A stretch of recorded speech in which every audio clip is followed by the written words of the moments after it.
لا حول ولا قوة إلا بالله العلي العظيم. أعوذ بالله من الشيطان اللعين الرجيم. بسم الله الرحمن الرحيم. الحمد لله رب العالمين. الصلاة والسلام على أشرف الأنبياء والمرسلين خاتم النبيين سيدنا ومولانا أبي القاسم محمد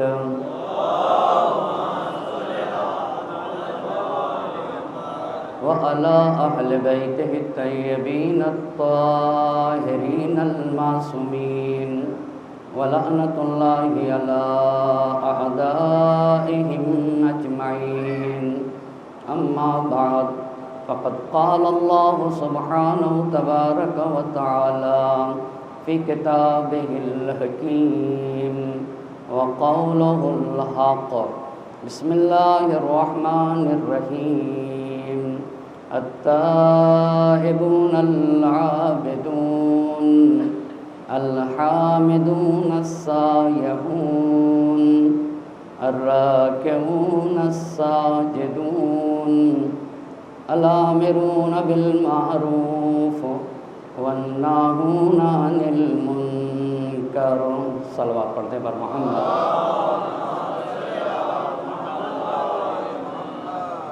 عشر مجالس کی آج چھٹی گفتگو ہے اور عنوان گفتگو ہے کربلا گام بگام. اس عنوان پر گفتگو کرنے کے لیے قرآن مجید کے جس آیہ مبارکہ کو سرنامہ سخن قرار دیا ہے اس میں اللہ مصلحین کے شرائط کو بیان کر رہا ہے. جو لوگ سماج اور معاشرے میں اصلاح کرنے کے لیے نکلتے ہیں انہیں کن خصوصیات کا مالک اور حامل ہونا چاہیے، ان کی خصوصیات کی طرف اشارہ کرتے ہوئے قرآن بیان کر رہا ہے. التائبون، مصلحین کی پہلی شرط یہ ہے کہ وہ اپنے خالق اور مالک سے جڑے ہوئے ہوتے ہیں، آب توبہ سے اپنے وجود کو پاک و پاکیزہ کرتے ہیں. العابدون، وہ تو صرف اور صرف اپنے مالک کی عبادت کرتے ہیں اور اپنے خالق ہی کو لائق عبادت سمجھتے ہیں. الحامدون، وہ کسی اور کی ستائش نہیں کرتے، وہ تو اپنے معبود کی ہی حمد و ثنا کرتے ہیں اور اپنے رب ہی کو لائق ستائش اور لائق حمد و ثنا جانتے ہیں. السائحون، مصلحین کی چوتھی صفت یہ ہے کہ وہ کائنات کے ذرے ذرے میں اپنے خالق اور مالک کا مشاہدہ کرتے ہیں. انہیں کائنات اور کائنات کا ذرہ ذرہ مالک کا پتہ بتاتا ہوتا ہے اور خالق اور مالک کی طرف رہنمائی کرتا ہوتا ہے. الراکعون، مصلحین کی پانچویں صفت یہ ہے کہ رکوع میں جا کر کہتے ہیں سبحان ربی العظیم و بحمدہ، میرا معبود عظیم ہے، وہ عظمتوں کا مالک خدا ہے، اس میں کسی طرح کا کوئی عیب نہیں پایا جاتا، اس میں کسی طرح کی کوئی کمی نہیں پائی جاتی، وہ ہر نقص و عیب سے منزہ اور پاک و پاکیزہ ہے. میں اس منزہ اور پاک و پاکیزہ اور عظیم خالق کی حمد و ثنا کرتا ہوں اور اس کی ستائش کرتا ہوں. اور مصلحین کی چھٹی صفت یہ ہوتی ہے کہ الساجدون، وہ سجدے کرتے ہیں اور سجدوں میں سر رکھ کر کہتے ہیں سبحان ربی الاعلی و بحمدہ، میرا پروردگار تو بلند و بالا ہے، وہی اعلیٰ ہے اور کبریائی تو اسی کا حق ہے. وہ خدا اتنا بلند و بالا ہے، وہ ہر نقص سے پاک و پاکیزہ ہے، اس میں کسی طرح کی کوئی کمی نہیں پائی جاتی ہے. میں اپنے اس منزہ اور پاک و پاکیزہ رب کی حمد و ثنا کرتا ہوں. ان 6 منزلوں پر فائز ہونے کے بعد، تائب بننے کے بعد، عابد بننے کے بعد، حامد بننے کے بعد اور سائح بننے کے بعد اور پھر رکوع اور سجود کرنے والوں کے زمرے میں داخل ہونے کے بعد اب یہ سماج اور معاشرے میں نکلتے ہیں الامرون بالمعروف۔ اب ہمیں سماج اور معاشرے سے برائیوں کا خاتمہ کرنا ہے، اچھائیوں کو عام کرنا ہے۔ الامرون بالمعروف، ہر وہ کام کرنا ہے جس سے اسلام کو، مسلمان کو، انسانیت کو اور بشریت کو فائدہ پہنچ جائے، اور ہر اس کام کو ختم کر دینا ہے جس سے اسلام کو، مسلمان کو، انسانیت کو، بشریت کو نقصان پہنچے۔ والحافظون لحدود اللہ، ہمیں تو اللہ کے حدود کی حفاظت کرنا ہے، ہمیں تو شریعت محمد مصطفیٰ کا تحفظ کرنا ہے، ہمیں تو دین الہی کے حدود کی رعایت کرنا ہے۔ وبشر المؤمنین، جب مصلحین ایسے ہوتے ہیں، امر بالمعروف کی فکر رکھتے ہیں، نہی عن المنکر کی فکر رکھتے ہیں، اور انہیں اس بات کی فکر ہوتی ہے کہ دین الہی کے حدود کا تحفظ ہونا چاہیے، تو ایسے مصلحین کو قرآن بشارت دیتا ہے وبشر المؤمنین۔ یہ کتنی عظیم ہستیاں ہیں، انہیں قرآن کی طرف سے بشارت ہو، انہیں خالق اور مالک کی طرف سے بشارت ہو۔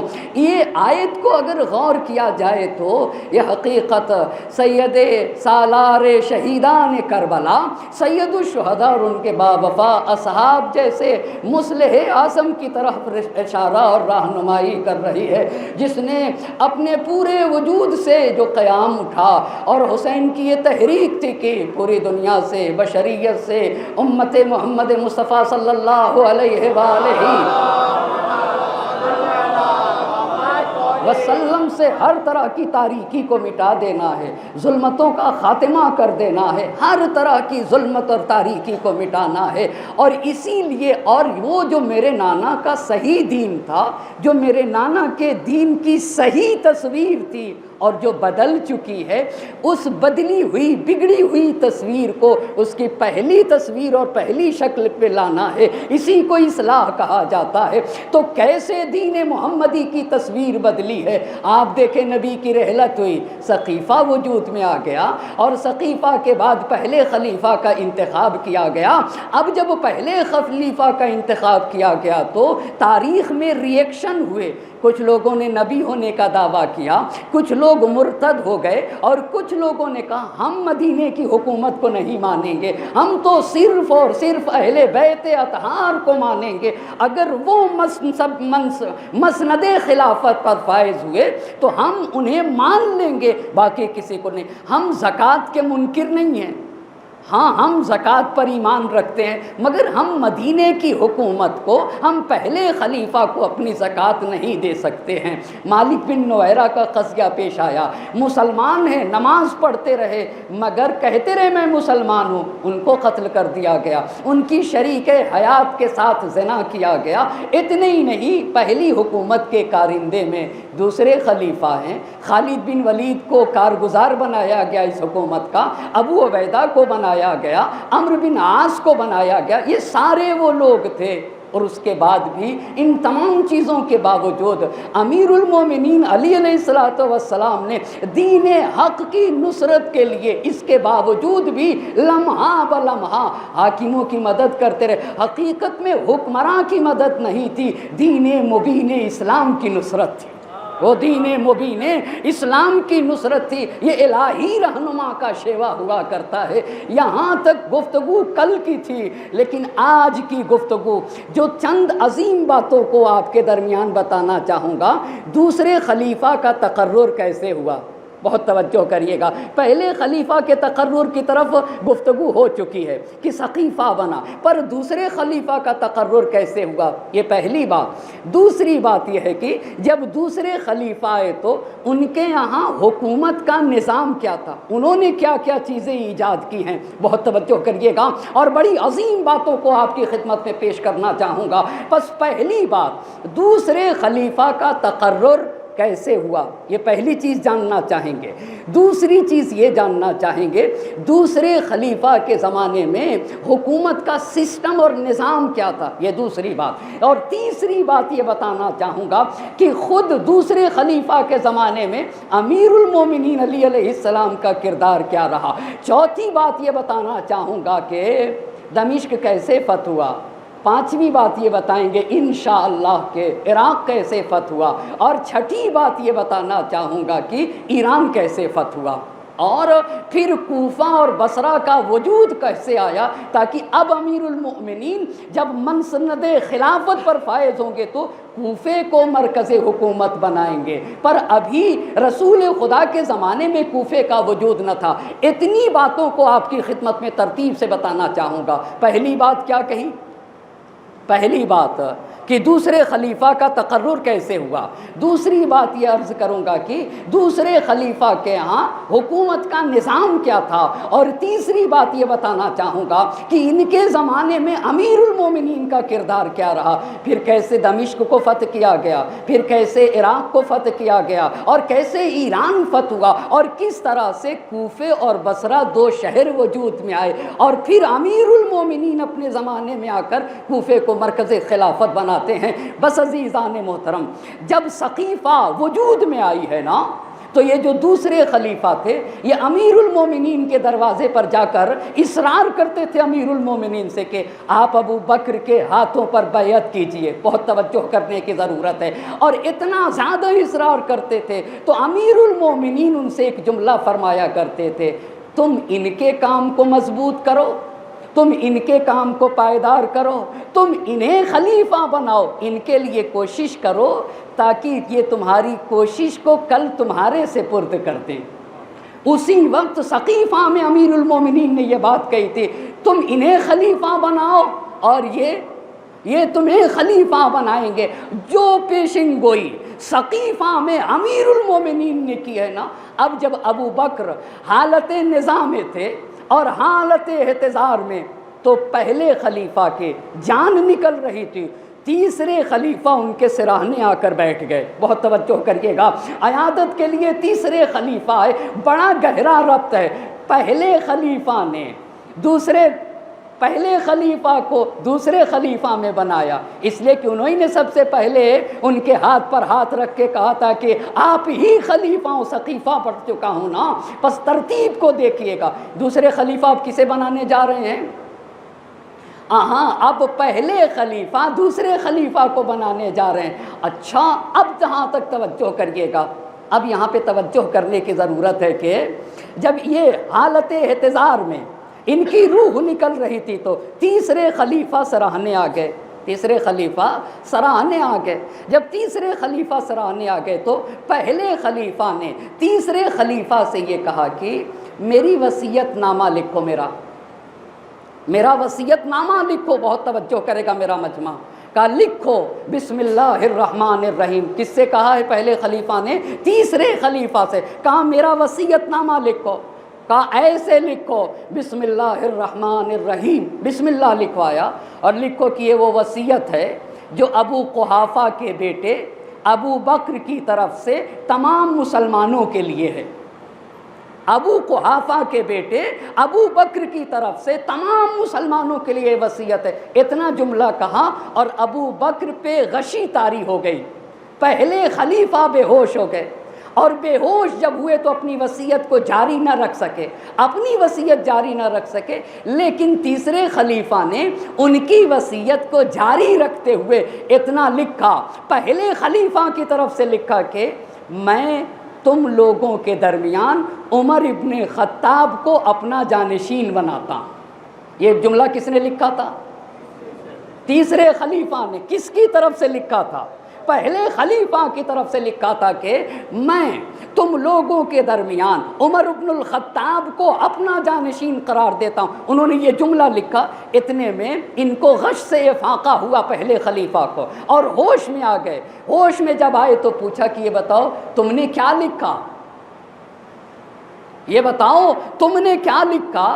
تو تیسرے خلیفہ نے کہا کہ میں نے یہ لکھا ہے کہ میں ابو بکر یعنی ان کی طرف سے تم لوگوں کے درمیان عمر ابن الخطاب کو اپنا جانشین بناتا ہوں۔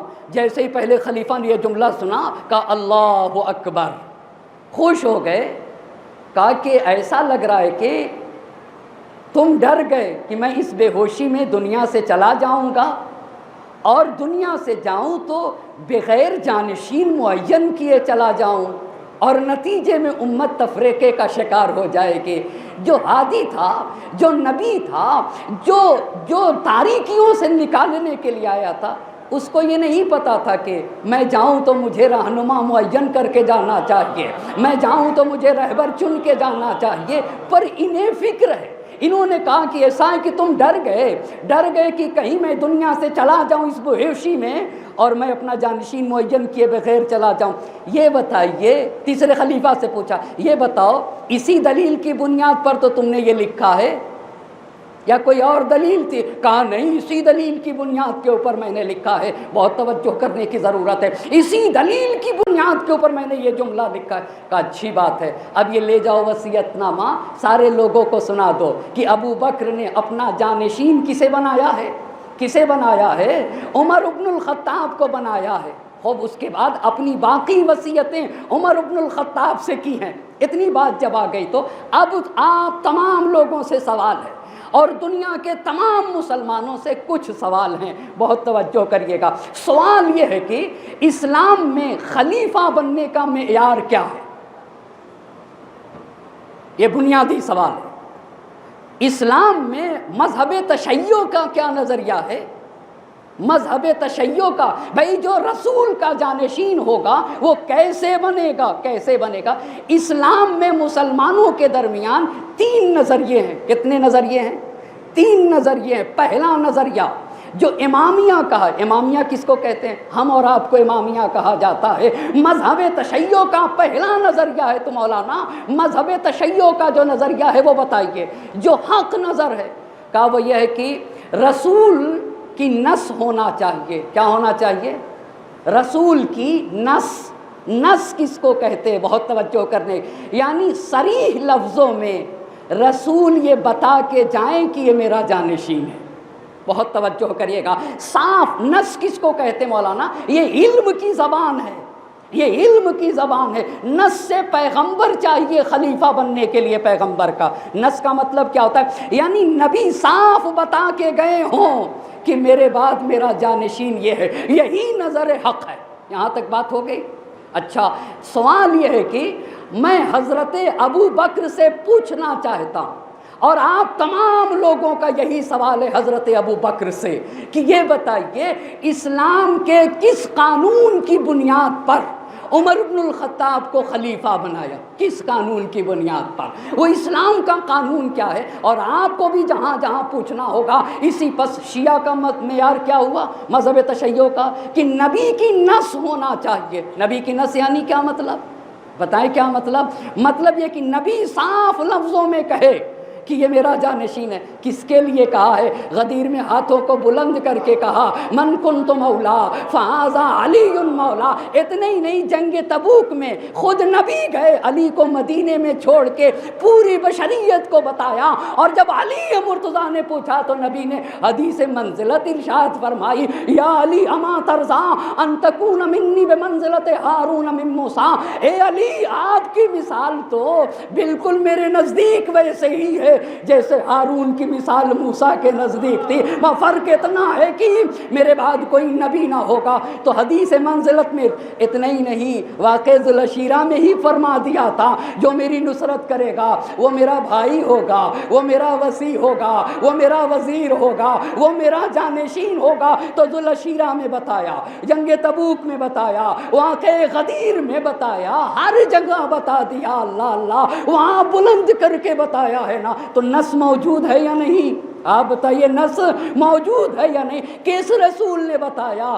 ما ینطق عن الہوی ان ہوا الا وحی یوحی، جو کلام کرتا ہی نہیں ہے جب تک کہ وحی الہی نہ ہو جائے، اور جس کے لیے قرآن نے یہ کہا ہے لو تقول علینا بعض الاقاویل، اگر میرا نبی ایک بات بھی اپنی طرف سے کہہ دے گا تو ہم شہ رگ حیات کو کاٹ دیں گے۔ اللہ اللہ، ہم شہ رگ حیات کو کاٹ دیں گے اگر میرا نبی ایک بات کو کہہ دے گا۔ تو اب آپ بتائیے، خلیفہ بننے کا پہلا معیار کیا ہوا؟ پہلا معیار نس ہونا چاہیے نا۔ آہستہ آہستہ اپنے ذہنوں میں محفوظ رکھتے جائیے گا۔ پس نس ہوئی، یہ کس کا نظریہ ہے؟ یہ کس کا نظریہ ہے؟ یہ مذہب حقہ اور مذہب امامیہ کا نظریہ ہے۔ مسلمانوں کا ایک گروہ کہتا ہے کہ اہل حل و عقد بیعت کریں۔ کون کون؟ اہل حل و عقد، ہر ایک کی وضاحت کروں گا۔ یہ اہل حل و عقد کیا؟ یہ علم کلام کی اصطلاح ہے، یہ اصول، اما یہی تو مجلس کی خاصیت ہے نا، یہاں علم کلام بھی سیکھا جاتا ہے، یہاں علم اصول بھی سیکھا جاتا ہے، یہاں تفسیر بھی سکھایا جاتا ہے، یہاں تاریخ کا بھی درس دیا جاتا ہے، یہاں حق و حقانیت کا پرچار کیا جاتا ہے نا، یہاں عدل اور عدالت کی بات کی جاتی ہے۔ بس دوسرا گروہ کیا کہتا ہے کہ اہل حل و عقد بیعت کرے۔ تو مولانا حل و عقد کسے کہتے ہیں؟ اہل حل و عقد کا مطلب یہ ہوتا ہے کہ وہ شخصیتیں جو دیدار ہوں اور انہیں دین اور مذہب کا علم ہو۔ کیا کہا؟ وہ شخصیتیں جو دیدار ہوں اور کیا ان کو عطا ہو؟ دین اور مذہب کا علم ہو۔ بس یہ دوسرا معیار، اہل حل و عقد بیعت کریں۔ یہ بتائیے دوسرے خلیفہ میں پہلا معیار ہے؟ جی پہلا معیار بھی نہیں، دوسرا بھی معیار نہیں۔ آئیے تیسرا معیار یہ کہتا ہے کہ مسلمانوں کا ایک گروہ کہتا ہے کہ اہل حل و عقد کا اتفاق ہونا چاہیے۔ کیا اتفاق؟ یعنی وہ گروہ جو پڑھا لکھا ہے، وہ گروہ جو دین کو جانتا ہے اور سماج اور معاشرے میں اثر انداز بھی ہو، اس کو کہتے ہیں اہل حل و عقد، ان کا اتفاق ہو جائے۔ یہی تین نظریے ہیں، یہی تین نظریے۔ اب میں حضرت ابو بکر سے پوچھنا چاہوں گا، یہ بتائیے دوسرے خلیفہ میں نہ نص موجود ہے، نہ ہی اہل حل و عقد نے بیعت کی ہے، اور نہ ہی اہل حل و عقد کا اجماع ہے۔ اب آپ بتائیے اسلام کے کس قانون کی بنیاد پر ان کو خلیفہ بنایا گیا؟ آپ پوچھئے ہر ایک سے کس قانون پہ؟ اگر وہ یہ کہتے ہیں بہت توجہ کرے گا، میری شخصی رائے ہے، بہت میرا مجمع توجہ کرے گا، میری ذاتی رائے ہے، میری شخصی رائے ہے، تو یہ بتائیے اگر حضرت ابو بکر کی اگر یہ ذاتی رائے ہے، اگر یہ شخصی رائے ہے کہ میری رائے یہ ہے کہ عمر بن الخطاب میرے بعد جانشین بنیں گے، تو پھر اتنے فضیلت تراشی کی بات کیوں آپ کرتے ہیں؟ آپ یہ بتائیے معاویہ نے اپنے بعد کس کو چنا تھا؟ معاویہ نے اپنے بعد کس کو چنا تھا؟ حسین نے یزید کی بیعت سے انکار کیوں کیا؟ آپ مجھے بتائیں آج۔ حسین نے یزید کی بیعت سے، مسئلہ کیا تھا؟ مسئلہ یہ نہیں تھا، معاویہ نے دین میں ایک بدعت قائم کی تھی۔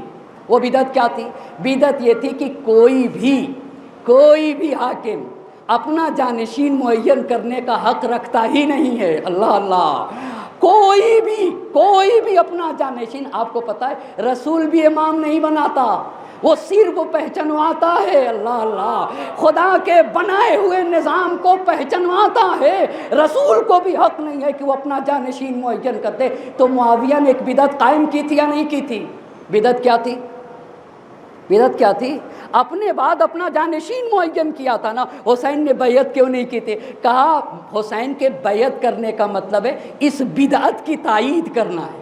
بہت توجہ کریے گا، یہ بڑی بات ہے اور بڑی اہم بات ہے۔ اگر کل آپ سے پوچھے حسین نے بیعت نہیں کی، اس کا راز کیا تھا؟ کہ اگر حسین بیعت کر لیتے تو بدعت کی تائید ہو جاتی۔ حسین کو بدعت کی تائید کرنا نہیں تھا۔ بدعت کیا تھی؟ کسی کو بھی اپنا جانشین بنانے کا حق نہیں۔ اچھا، یزید کو برا بھلا کہتے نہیں کہتے؟ ہم معاویہ کو بھی کہتے ہیں اور حقیقت باتیں کرتے ہیں۔ تو یہ بتائیے اگر حضرت ابو بکر کی اپنی ذاتی رائے تھی اور اپنی ذاتی نظر کی بنیاد پر ان کو چنا ہے، تو ان کے چننے میں اور معاویہ کے یزید کو چننے میں کیا فرق ہے؟ کیا فرق ہے آپ بتائیے نا۔ یہ بتائیے ابھی بھی بہت ساری جگہوں پہ سلطنت کا سلسلہ قائم ہے یا نہیں؟ بادشاہت کا، ایک بادشاہ جاتا ہے، اپنے بعد دوسرا اس کا بیٹا آ جاتا ہے۔ یہ جو ابو بکر نے اپنے بعد عمر بن الخطاب کو چنا اور دنیا کے جو بادشاہ اپنے بعد چنتے ہیں، دونوں میں کیا فرق ہے؟ کوئی فرق نہیں ہے، کوئی فرق نہیں ہے۔ ایک اور بات، جب آپ نے اسلام کے اصول کی رعایت نہ کی، اتنی بات ذرا توجہ سے سنیے گا، یہ بتائیے جب آپ نے، ایک مثال دوں تو بات واضح ہو جائے گی، ایک صلوات کا سہارا دے بر عظمت محمد آل محمد۔ ایک مثال دینا چاہتا ہوں بھائی صاحب، اگر مسئلہ خلافت کا مسئلہ ایک اجتماعی مسئلہ تھا، خلافت کا مسئلہ کیا تھا مولانا؟ آپ ذرا یہ بتائیے، اجتماعی، آپ جانتے ہیں انہوں نے خلیفہ خود بنایا اور کہتے ہیں کہ ان کی اطاعت واجب ہے، خلیفہ انہوں نے بنایا اور کہتے ہیں کہ ان کی مخالفت حرام ہے۔ بھائی خلیفہ آپ نے بنایا، اس کو اللہ سے کیوں جوڑ رہے ہیں؟ بہت توجہ کرنے کی ضرورت ہے۔ خلیفہ آپ نے بنایا ہے اور اس کو اللہ سے کیوں جوڑ رہے ہیں؟ میں ایک مثال دوں تو بات سمجھ میں آئے گی۔ مثال کے طور پر مجھے ایک پروگرام کرنا تھا، اس پروگرام کے لیے لوگوں کو کھانا کھلانا تھا، اجتماعی کام، اس پروگرام کے لیے لوگوں کو کھانا کھلانا تھا۔ اب میں نے اس میں روٹی بھی بنوانا تھی، روٹی بنانے کے لیے ایک مجھے روٹی بنانے والا بھی لانا تھا، تو روٹی بنانے والا میں نے چنا نا، یا خدا کا انتخاب ہے؟ میں ایک روٹی بنانے والا چن کے لے آیا اور لایا میں روٹی بنانے والا، اور پوری امت سے کہوں کہ دیکھو اس روٹی بنانے والے کی اطاعت واجب ہے۔ بہت توجہ کرنے کی ضرورت ہے بات کو سمجھانے کے لیے۔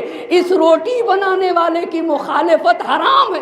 واجب اور حرام یعنی آپ اس کے عمل کو، اس کی اطاعت واجب، اس کی مخالفت واجب۔ بھائی صاحب یہ میں چن کے ایک آدمی کو لایا ہوں، میرے چننے سے اس کا کیا رشتہ اللہ سے جڑ جائے گا کہ اطاعت واجب ہو جائے، مخالفت حرام ہو جائے؟ آپ ہنسیں گے نہیں مولانا کیسی باتیں کرتے ہیں، روٹی والا آپ چن کے لے آئے اور کہتے ہیں اس کی اطاعت خدا کی اطاعت سے جڑی ہے، اس کی مخالفت خدا کی مخالفت سے جڑی ہے۔ تو بھائی اگر آپ کی شخصی رائے تھی تو آپ کیوں ان کو اللہ سے جوڑتے ہیں؟ کیوں کہتے ہیں اطاعت واجب ہے؟ کیوں کہتے ہیں کہ مخالفت حرام ہے؟ یہ بتائیے، اسکول آپ کا، بہت توجہ کریے گا، اسکول آپ کا، کالج آپ کا، یونیورسٹی آپ کے، اچھا اسکول کا پرنسپل کوئی اور، پرنسپل کوئی اور، میں جا کے اسکول میں ایک قانون لاگو کر دوں، کر سکتا ہوں؟ کیوں بھائی صاحب؟ کیوں بھائی صاحب؟ کیوں؟ بھئی اسکول آپ کا ہے، پرنسپل کوئی اور ہے، اور میں جا کر اسکول کے اوپر کوئی قانون لاگو کر سکتا ہوں؟ ہرگز نہیں، نہ میرے قانون کی کوئی حیثیت ہوگی، لاکھ کہتا رہوں۔ تو یہ بتائیے جو انسان خود خدا کا نمائندہ نہ ہو، بہت توجہ کرنے کی ضرورت ہے بھئی، جب اسکول کا پرنسپل ہی نہیں ہے جو انسان، اس کا مطلب ہے جو انسان اسکول کا پرنسپل نہ ہو وہ اسکول میں کوئی بھی قانون لاگو کرنے کا حق نہیں رکھتا ہے، باہر کا انسان نہیں رکھتا۔ تو آپ میں حضرت ابو بکر سے پوچھنا چاہوں گا، کیا آپ خدا کے نمائندے تھے؟ سوال ہے، یہ سوال ہے عزیزان محترم۔ اما جب آپ خود خدا کی طرف منسوب نہیں تھے تو کیسے امت پر خدائی ذمہ داریاں ڈال سکتے ہیں؟ توجہ کریے گا، کیسے خدائی قانون امت پہ ڈال سکتے ہیں؟ یہ وہ سوال ہے جسے ہر امت سے کرنا چاہیے۔ اسی کو تو جوش نے کہا تھا، اہل حق سے کہہ رہی ہے یہ محرک کی زبان، بعد پیغمبر ہوئی تھی کس طرح سرگوشیاں، چھا گیا تھا ہر طرف کس طرح دولت کا دھواں، کیا دبے پاؤں چلے تھے سازشوں کے کارواں، اللہ اللہ کیا دبے پاؤں چلے تھے، کیا دبے پاؤں چلے تھے۔ اہل حق سے کہہ رہی ہے یہ محرک کی زبان، اہل حق سے یہ کہہ رہی ہے یہ محرک کی زبان، بعد پیغمبر ہوئی تھی کس طرح سرگوشیاں، کیسے کانا پھونسی ہوئی تھی، بعد پیغمبر ہوئی تھی کس طرح سرگوشیاں، چھا گیا تھا ہر طرف کس طرح دولت کا دھواں، کیا دبے پاؤں چلے تھے، اللہ اللہ کیا دبے پاؤں چلے تھے سازشوں کے کارواں۔ اب بھی ان امواج میں ڈوبی پڑی ہے کربلا، اب بھی ان امواج میں ڈوبی پڑی ہے کربلا، انہی کی ایک تاریخی کڑی ہے کربلا۔ کربلا میں امر حق کی برتری حیدری سے جنگ تھی، طاقت نانے شعیر حیدری سے جنگ تھی، عظمت دیرین پیغمبری سے جنگ تھی، جس کا قرآن میں ہے ذکر اس داوری سے جنگ تھی۔ اللہ اللہ کہا کربلا کی جنگ، کربلا کی جنگ منافق اور مسلمان کی جنگ نہ تھی، کربلا کی جنگ تو کفر اور اسلام کی جنگ تھی۔ ایک طرف اسلام کل تھا اور دوسری طرف کفر کل تھا۔ کب نفاق ارباب حق سے برسر پیکار تھا، وہ خدا پر آخری لاتو حبل کا بار تھا۔ ایک صلوات پڑھیں بر محمد اور آل محمد۔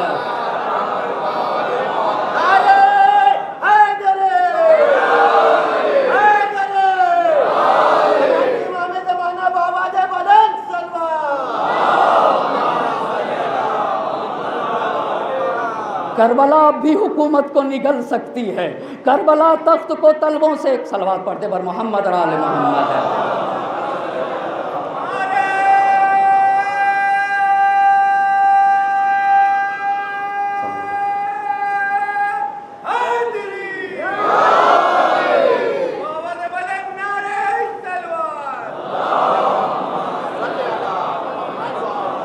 کربلا بھی حکومت کو نگل سکتی ہے، کربلا تخت کو تلووں سے مسل سکتی ہے، کربلا خار تو کیا آگ پہ چل سکتی ہے، کربلا وقت کے دھارے کو بدل سکتی ہے، کربلا وقت کے دھارے کو بدل سکتی ہے، کربلا قلعہ فولاد ہے جراروں کا، کربلا نام ہے چلتی ہوئی تلواروں کا، کربلا سر سے کفن باندھ کے جب آتی ہے وسعت ارض و سماوات پہ چھا جاتی ہے، تند انفاس سے فولاد کو برماتی ہے، تبر و تیر کو خاطر میں نہیں لاتی ہے، چڑھ کے نیزے پہ دو عالم کو ہلا دیتی ہے، کربلا موت کو دیوانہ بنا دیتی ہے۔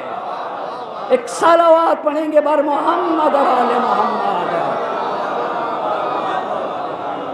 بس یہ پہلا کارنامہ پوچھنا ہوگا، جب آپ خود خدا کی طرف سے منسوب نہیں تھے تو آپ کیسے کوئی خدائی ذمہ داری امت پہ عائد کر سکتے ہیں؟ ہر شخص کو پوچھنا ہوگا۔ یہ ہماری پہلی گفتگو۔ دوسری گفتگو ہوگی، اس کا مطلب یہ ہوا کہ اب دوسرے خلیفہ کو چن لیا گیا، دوسرے خلیفہ کو، اور اب ہمارا 13 ہجری تک کمپلیٹ ہوا، اب 13 سے آگے چلنا ہوگا۔ اب جب دوسرے خلیفہ کو چنا گیا تو آپ غور کرے گا، حسین کا قیام اصلاح کے لیے تھا، نبی کے دین کی جو صورت مسخ کی گئی اس مسخ شدہ صورت کو اصلی حالت پہ پلٹانے کے لیے حسین کا قیام تھا۔ کہاں سے صورت مشق ہوئی؟ مسخ ہوتی گئی۔ اب جب دوسرے خلیفہ آئے تو انہوں نے، آپ یہ بتائیے اس وقت کا جو حکومت کا طریقہ تھا وہ آج کا حکومت کا طریقہ نہیں تھا۔ کیا طریقہ تھا مولانا؟ طریقہ یہ تھا کہ جہاں جہاں مسلمان ہوتے تھے تمام ممالک اسلامیہ کا حاکم ایک ہوتا تھا، حاکم ایک ہوتا تھا۔ اب اگر کوئی ملک فتح ہوگا تو گورنر چنے جائیں گے۔ گورنر کون چنے گا؟ گورنر کون چنے گا؟ گورنر حاکم چنے گا۔ تو جب تک میرے نبی تھے مدینہ مرکز حکومت تھا۔ مدینہ کیا تھا؟ مرکز حکومت۔ نبی کے زمانے میں اگر کوئی ملک فتح ہوتا تو کون گورنر بناتا؟ نبی پاک بناتے۔ خوب نبی کے بعد مرکز حکومت مدینہ پہ جس کا قبضہ ہوا وہ پہلے خلیفہ، پہلے خلیفہ کے بعد دوسرے خلیفہ آ گئے۔ جب دوسرے خلیفہ آئے تو انہوں نے جو نظام حکومت قائم کیا وہ کیا ہے؟ انہوں نے پہلی چیز، بہت توجہ کریے گا، ایک بات بھی پورے تاریخی ثبوت سے آپ کی خدمت میں عرض کر، انہوں نے پہلا کہا کہ مرکز حکومت میں توجہ کریے گا۔ مرکز حکومت کہاں پہ ہے؟ مرکز حکومت مدینہ منورہ۔ انہوں نے کہا کہ مرکز حکومت میں غیر عرب کو رہنے کا حق حاصل نہیں ہے، صرف عرب لوگ مدینے میں رہیں گے۔ پہلی باتوں پہ غور کریے گا۔ آپ دیکھ رہے ہیں کیا نبی نے روم کے رہنے والے صہیب کو بلایا تھا، فارس کے رہنے والے سلمان کو بلایا تھا، حبشہ کے رہنے والے بلال کو بلایا تھا، دنیا کو سمیٹا تھا اپنے وجود کے سائے کے تلے۔ مگر جب انہوں نے آئے تو کہا کہ غیر مدینہ کو مدینہ میں رہنے کا حق نہیں۔ صرف 2 لوگوں کو اجازت دی۔ کتنے لوگوں کو؟ 2 لوگوں کو اجازت دی۔ ایک شوش اور شوستر۔ شوش اور شوشتر ایران کا ایریا۔ ایران کے ایک بادشاہ جو مسلمان ہوئے تھے ان کا نام تھا ہرمزان۔ ہرمزان کو اجازت دی کہ آپ مدینے میں رہیں۔ کیوں ہرمزان کو اجازت دی تھی کہ مدینے میں رہیں؟ اس لیے کہ ایران کو فتح کرنے میں ان سے جنگی تدبیریں سیکھنا تھی، ایران کو فتح کرنے میں ان سے جنگی تدبیریں۔ بس کس کو اجازت دی؟ ایک آدمی کون ہوا جس کو اجازت دی؟ ہرمزان۔ ہرمزان کون تھا بھائی صاحب؟ ہرمزان کون تھا؟ ہرمزان ایران کا ایک بادشاہ تھا، وہ بھی شوش اور شوستر کا۔ ایک اور دوسرے آپ کو پتا ہے مغیرہ بن شعبہ ایک شخص ہے، ان کا ایک غلام ہے، وہ ایرانی الاصل غلام ہے، اور ان کو آپ سب پہچانتے ہیں، ابو لولو۔ وہ ابو لولو ہیں۔ تو مغیرہ بن شعبہ نے جا کر کہا، ابو لولو کیا تھے؟ ابو لولو بڑے ماہر نقاش تھے، آرٹسٹ تھے، اور آہنگر بھی تھے، بہترین لوہار بھی تھے، اور نجاری کا بھی پیشہ بہتر جانتے تھے۔ پس وہ نقاشی جانتے تھے، آہنگری کو جانتے تھے، نجاری کو جانتے تھے۔ تو مغیرہ بن شعبہ نے کہا کہ میں چاہتا ہوں کہ میرے غلام ابو لولو کو مدینے میں رہنے کی اجازت دی جائے۔ تو صرف 2 لوگوں کو۔ اچھا تو بلال کہاں گئے؟ کیا بلال کو بھی نکالا انہوں نے؟ کیا سلمان فارسی کو بھی نکالا؟ نہیں، چونکہ وہ رسول کے زمانے میں آ کر بسے ہوئے تھے، وہ صحابہ میں ان کا شمار ہوتا تھا، تو بلال کو تو نہ نکال سکے، نہ سلمان فارسی کو۔ لیکن آ کر انہوں نے قانون یہ بنایا کہ مرکز حکومت مدینہ میں کسی دوسرے کو رہنے کا حق حاصل نہیں۔ دوسرا یعنی کیا؟ صرف عرب رہے گا۔ اما نبی آئے تھے عرب اور عجم کے امتیاز کو مٹانے کے لیے، کارے اور گورے کے امتیاز کو مٹانے کے لیے آئے تھے۔ ذات، پات، رنگ اور نسل کے امتیاز کو جس نے مٹایا ہے اسے اب دیکھ رہے دین کی صورت مسخ ہو رہی ہے۔ دوسرا قاعدہ، دوسری بات، ان کی حکومت کا قانون تھا۔ دوسرا قانون یہ تھا کہ بہت غور کریے گا، غیر عرب کو عرب لڑکی سے شادی کرنے کا حق نہیں۔ یہ دوسرا قانون تھا، کوئی بھی غیر عرب مرد عرب لڑکی سے شادی نہیں کر سکتا۔ یہ تعصب دیکھنا ہوگا کہاں سے آیا ہے، بہت غور کرنے کی ضرورت ہے، اس تعصب کو جاننے کی ضرورت ہے۔ یہ تعصب ہمارے یہاں سے نہیں آیا، کسی بھی غیر عرب مرد کو عرب لڑکی سے شادی نہیں کر سکتا۔ اتنی نہیں قانون بنایا انہوں نے، کہا غیر قریش سے شادی نہیں کر سکتا۔ بھائی قریش کس کو کہتے ہیں؟ نضر بن کنانہ کی اولاد کو کیا کہا جاتا ہے؟ قریش کا۔ نضر بن کنانہ کون ہے؟ رسول خدا کے 12ویں دادا کو نضر بن کنانہ کہا جاتا ہے، اور نضر بن کنانہ کی اولاد کو قریش کہا جاتا ہے۔ قریش میں کتنے خاندان ہیں؟ 25 چھوٹے چھوٹے خاندان ہیں۔ پہلا خاندان بنی تیم، دوسرا خاندان بنی عدی، تیسرا خاندان بنی امیہ، اور چوتھا خاندان بنی ہاشم۔ اس کا مطلب یہ ہے کہ بنی تیم، بنی عدی، بنی امیہ، بنی ہاشم، بنی زہرہ، یہ سب کے سب قریش ہیں۔ تو کہا دیکھو غیر قریش سے شادی نہیں کر سکتا۔ کتنی باتیں آپ کو بتا چکا؟ 3 باتیں بتائی نا۔ غیر عرب کو مدینہ میں رہنے کا حق نہیں، غیر عرب لڑکی سے شادی نہیں کر سکتا۔ تیسری بات غیر قریش کی لڑکی سے شادی نہیں کر سکتا۔ چوتھی بات، بہت توجہ کریے گا، چوتھی بات بڑی اہم بات ہے نا، مالک نے اپنی کتاب موطا میں لکھا یہ ہے کہ اگر کوئی عرب لڑکا غیر عرب لڑکی لے کر آیا تو کیا ہوگا؟ یہ حضرت عمر ابن خطاب کے زمانے میں قانون بنا۔ بھائی اگر ایک عرب لڑکے نے ہندوستانی لڑکے سے شادی کر لی، ان کے لڑکی سے شادی کر لی، تو لکھا ہے کہ انہوں نے قانون بنایا۔ آپ کو پتا ہے یہ بھی لکھا ہے کہ دوسرے خلیفہ ہوں چاہے پہلے خلیفہ ہوں، نوبت یہاں تک پہنچی کہ ان کی بات کو دین مانا جاتا تھا۔ مسئلہ تو یہی ہے، میں کسی کو چنوں، اما میں ایک روٹی بنانے والے کو لے کر آؤں اور روٹی بنانے والا کہے تو اس کی بات اللہ کی بات ہو جائے گی۔ اس پہ توجہ کریے گا، ہوا کیا تاریخ کے ساتھ۔ ایک عام انسان کو میں چن لوں اور چننے کے بعد کہوں کہ یہ خلیفہ، تو بھئی میرا چنا ہوا انسان، آپ کہیں کہ چلیے اس کی بات جس کو آپ نے چنا ہے، میں جس کو چن کے لایا، آپ اتنا کہہ دیجئے اس کی بات آپ کی بات ہے۔ لیکن ایک انسان کو میں چنوں اور آپ کہیں اس کی بات اللہ کی بات ہے، آپ کہیں اس کا دین اللہ کا دین ہے، آپ کہیں اس کی شریعت اللہ کی، بھئی صاحب چنا آپ نے، بات کیسے اللہ کی ہو جائے گی؟ بات کیسے دین کی ہو جائے گی؟ بات کیسے شریعت کو ہوگی؟ تو انہوں نے کہا کہ اگر کوئی عرب لڑکا غیر عرب لڑکی سے شادی کرتا اور بچہ پیدا ہوا، اگر بچہ عرب کی زمین پر پیدا ہوا تب تو اپنے باپ سے میراث پائے گا، اور اگر کہیں ننیال میں پیدا ہو گیا کہ اگر ددیال میں پیدا ہوا تب باپ سے میراث پائے گا، اور اگر ننیال میں پیدا ہوا تو میراث۔ دین بگڑ رہا ہے نہیں بگڑ رہا ہے، مگر میراث پانے کے معیار یہ ہیں، مگر میراث پانے کے اصول یہ ہیں۔ کیا ہے؟ دین بگڑ رہا ہے نا۔ اور آگے آپ کو لے چلنا چاہتا ہوں، کتنی باتیں بتا دی، کتنی باتیں؟ 4 باتیں۔ قریش میں بنی ہاشم ہے یا نہیں؟ جی اچھا، قریش میں انصار داخل ہیں یا نہیں؟ اب تو آپ کہہ سکتے ہیں نا انصار قریش میں داخل نہیں ہے۔ کیوں؟ انصار کس قبیلے سے ہیں بھائی صاحب؟ انصار کس قبیلے سے؟ آج میرے مجمع کو یہ بات بھی سمجھ میں آ جائے گی، یہ جو میرے 5ویں امام اور یہ میرے جو 6ٹھے امام ثقیفہ بنی ساعدہ پہ رات کی تاریکی میں جا کر ان کے سرانے 2 روٹیاں دیتے تھے، یہ جو لوگ غریب تھے یہ کس قبیلے کے تھے اور کیوں یہ نوبت ان کی پہنچی تھی؟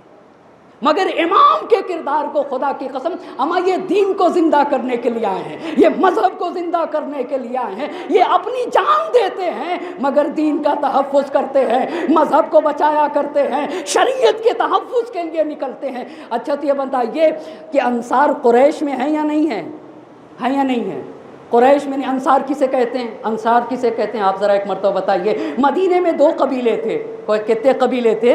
2 قبیلے۔ ایک قبیلے کا نام اوس اور دوسرے قبیلے کا نام خزرج۔ یہی 2 قبیلے جب مسلمان ہوئے تو انصار کہلائے، یہی 2 قبیلے جب مسلمان ہوئے تو انصار کہلائے۔ اچھا، 5واں قانون جو انہوں نے بتایا، کہا کہ حکومت میں کوئی بھی پوسٹ ہو، کرسی ہو، عہدہ ہو، سپہ سالاری ہو، گورنری کا عہدہ ہو، صرف اور صرف قریش کو ملے گا، یعنی انصار کو۔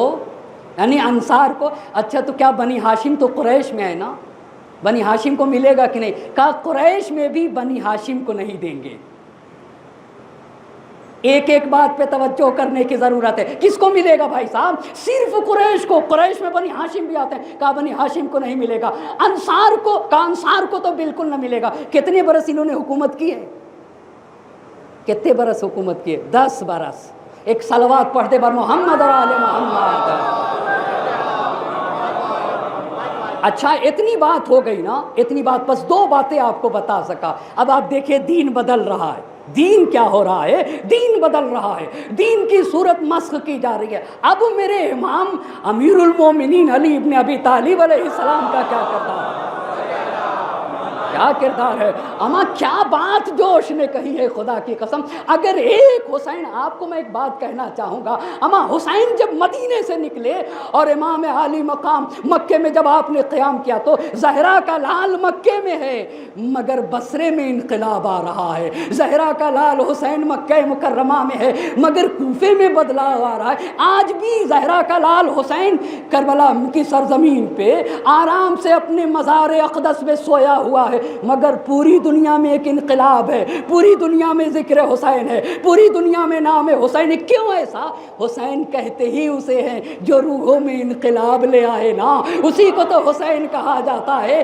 جو بہکے ہوئے کو راہ راست پہ لے آئے اسی کو حسین کہا جاتا، جو عبد کو معبود سے ملا دے اسی کو حسین کہا جاتا ہے۔ کتنی پیاری بات جوش نے کہی تھی، کربلا ایک تزلزل ہے محیط دوراں، جو پوری کائنات میں انقلاب برپا کر دینا اسے کربلا کہتے ہیں۔ مگر جوش نے کہا یہ حسین جیسا سرما تمہارے پاس ہے، یہ رہنما تمہارے پاس ہے، یہ آقا تمہارے پاس ہے، تم میں جمود کیوں، تم میں سکوت کیوں، تم میں اداسی کیوں، تم میں گمراہی کیوں، تم میں تاریکی کیوں، تم میں ظلمت کیوں؟ اسی کو علامہ اقبال نے کہا تھا، نکل کر خانقاہوں سے ادا کر رسم شبیری اللہ اللہ، نکل کر خانقاہوں سے۔ ارے تم میدان عمل، مردان عمل ہو، میدان عمل میں نکلنا چاہیے، تمہارے ارمان کو آگ لگنا چاہیے۔ کربلا ایک تزلزل ہے محیط دوراں، کربلا خرمن سرمائے پہ ہے برق تپاں، جو مالداری کو اپنے قدموں سے روت دے اسے کربلا کہا جاتا ہے۔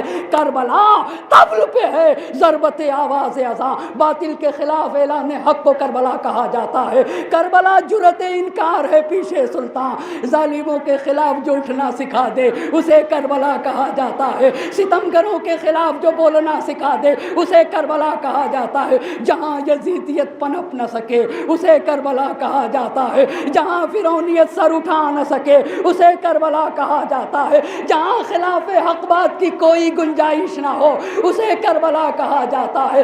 فکر حق سوز یہاں کاش نہیں کر سکتی، کربلا تاج کو برداشت نہیں کر سکتے، کربلا تاج کو برداشت نہیں کر سکتے، فکر حق سوز یہاں کاش نہیں کر سکتے، کربلا تاج کو برداشت نہیں کر سکتے۔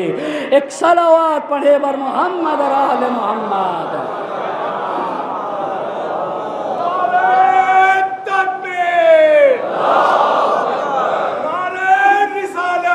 یا رسول اللہ،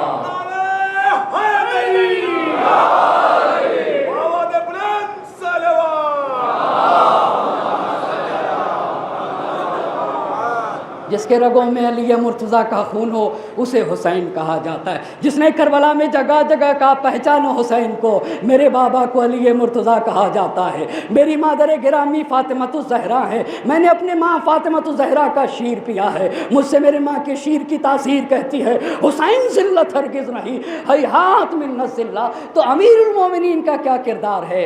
امیر المومنین کا آپ کو پتہ ہے، جانے قربان ہو جائے، کیسے حق کا دفاع کیا جاتا ہے، کیسے دین کا دفاع کیا جاتا، کیسے مذہب کا دفاع کیا جاتا، کیسے انسانیت اور شریعت محمد مصطفیٰ کا دفاع کیا جاتا۔ اس کو علماء اہل سنت کی 10 سے زیادہ کتابوں نے نقل کیا، 10 سے زیادہ کتاب، سنن کبریٰ نے نقل کیا، ذخائر العقبہ نے نقل کیا، فخر رازی نے نقل کیا ہے، تفسیر نشاپوری نے نقل کیا ہے، اور نہ جانے کتنی کتابوں میں نقل کیا ہے۔ جانے قربان ہو جائے امیر المومنین علی بن ابی طالب علیہ السلام کی ذات پہ۔ آپ کو پتہ ہے کربلا جانے کے آداب میں سے ایک ادب یہ کہتا ہے کہ پہلے والد کی قبر پہ جانا ہوگا، پھر پسر کی قبر پہ جانا ہوگا، یہ ادب ہے۔ پہلے قبر امیر المومنین پہ پہنچو، پھر سید الشہداء کی قبر پہ پہنچنا ہوگا۔ لہٰذا امیر المومنین کے بغیر ذکر سید الشہداء ناقص رہ جائے گا، تمام رہ جائے گا۔ لکھا ہے تمام علماء کی کتابوں میں کہ ایک خاتون نے شادی کیا اور 6 مہینے کے بعد اس کے ہاں بچہ پیدا ہوا۔ اب جب 6 مہینے کے بعد بچہ پیدا ہوا تو اس خاتون کو دوسرے خلیفہ کے پاس لایا گیا۔ اب انہوں نے کہا اس نے زنائے محسنہ کیا ہے۔ کیا کہہ دیا؟ یعنی شوہردار عورت اگر زنا کر لینا، اس زنا کو کیا کہا جاتا ہے؟ زنائے محسنہ۔ اس کی سزا کیا ہے؟ سنگ سار کے گڈھا کھود کے اس گڈھے میں اسے ڈالا جائے گا اور پھر پتھر برسائے جائیں گے۔ کہا اس نے زنائے محسنہ کیا، 6 مہینے میں بچہ پیدا ہو جائے گا، اس نے زنائے محسنہ کیا، اسے سنگ سار کرنا چاہیے۔ اس خاتون کی بہن ساتھ میں تھی، دوڑی دوڑی بارگاہ امیر المومنین میں، امیر المومنین مدد کی درخواست ہے، اس نے مولا سے مدد کی گہار لگائی، کہا میری بہن کو سنگ سار کیا جانے کا مسئلہ ہے، آپ مدد کریے۔ امیر المومنین نے ایک شخص کو بھیجا دوسرے خلیفہ کے پاس، بھیجنے کے بعد امیر المومنین نے کہلوایا کہ کہہ دو کہ اس نے کوئی خطا نہیں کی ہے، اس کا کوئی جرم ہی نہیں ہے، یہ تو طیب و طاہر خاتون ہے۔ تو دوسرے خلیفہ نے پوچھا یہ بتائیے پوچھنے والا رہنما ہوتا ہے یا بتانے والا؟ ایک صلوات پڑھے بر محمد اور آل محمد۔ آپ بتائیں نا بھائی، قرآن نے ایک عقلی قاعدہ بتایا، افمن کان یہدی الی الحق، یہ بتاؤ یا اللہ ہو یا اللہ ہو یا اللہ ہو یا اللہ۔ معبود یہ واسطہ ہے محمد اور آل محمد کا، ان اسماء حسنہ کا واسطہ، ہمارے اس مختصر سے عبادت کو اپنی بارگاہ میں قبول فرما، ہمارے ناصموں کو رمال زہرا میں جگہ عنایت فرما، حاضرین مجلس کی تمام حاجات شرعیہ کو پورا فرما، ہم میں جو بھی جن مشکل میں گرفتار ہیں ان کی مشکلات کو برطرف فرما۔ معبود تجھے سکینہ اور حضرت علی اصغر علیہ السلام کی حرمت کا واسطہ، ہمیں جو بے اولاد ہیں انہیں صاحب اولاد بنا دے، دنیا میں جو جہاں کہیں بھی بیمار اور مریض انہیں شفاء کامل و عاجل عنایت فرما۔ معبود ہمیں سید الشہداء کی بہتر سے بہتر طریقے سے عزاداری منانے کی توفیق مرحمت فرما۔ ہم میں سے جن کے والدین کا سایہ ہمارے سروں سے اٹھ چکا ہے معبود ان کے چھوٹے بڑے گناہوں کی مغفرت فرما. ہم میں سے جن کے والدین کا سایہ ہمارے سروں پہ باقی ہے صحت و سلامتی کے ساتھ طول عمر مرحمت فرما. مظلومین کی حمایت فرما، ظالمین کو نیست و نابود فرما. وقت کے کو ہم سے راضی و خوشنود فرما، ان کے ظہور میں تعجیل فرما اور ہمیں ان کے عوان و انصار میں شمار فرما. ربنا تقبل منا انک انت السمیع العلیم. ماتم حسین.